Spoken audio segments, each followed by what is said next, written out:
Hello বন্ধুরা, আমি পূর্ণিমা। দেখো, তোমাদের সামনে নিয়ে চলে এলাম চটজলদি চিকেন রান্নার পদ্ধতি। আলুটা ভেজে তুলে নেব।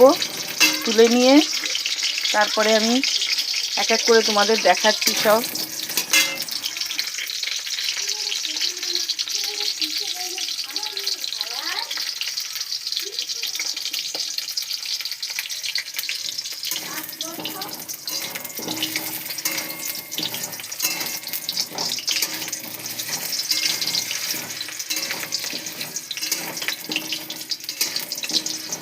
আলুটা ভাজা হচ্ছে। দেখো চিকেনটা আমি দেখো এই যে পরিমাণ মতন নুন দেব, পরিমাণ মতন নুন আর পরিমাণ মতন হলুদ দেব।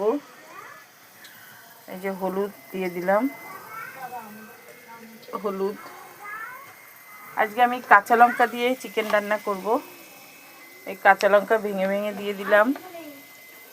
এই দেখো কাঁচা লঙ্কা দিয়ে একটু তেল দিয়ে দেবো। দিয়ে আমি এবার এটা মেখে রাখবো।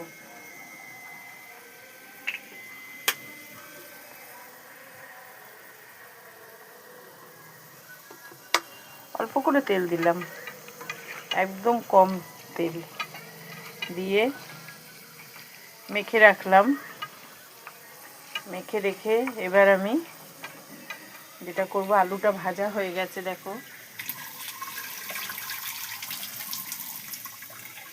আলুটা ভাজা হয়ে গেছে।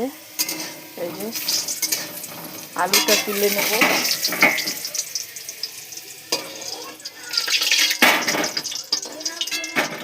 এবার আমি দিয়ে দেবো পেঁয়াজ আর টমেটো তেলে।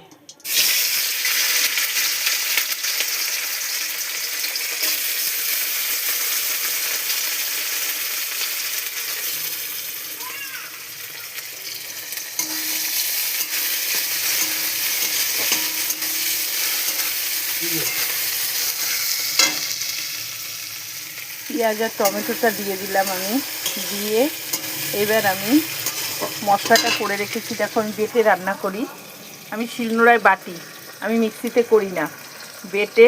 এবার মাংসটা তো মেখেই রেখেছি আগে, দেখালাম তোমাদের। পরিমাণ মতো নুন আর হলুদ দিয়ে মেখে রেখেছি। এবার মশলাটা বেটে রেখেছি। এবার ওইটা ভাজা ভাজা লাল লাল হলে আমি এই বাটা মশলাটা দিয়ে দেবো। দিয়ে তারপর চিকেনটা ওর মধ্যে ছেড়ে দেবো। ছেড়ে দিয়ে এবার কষা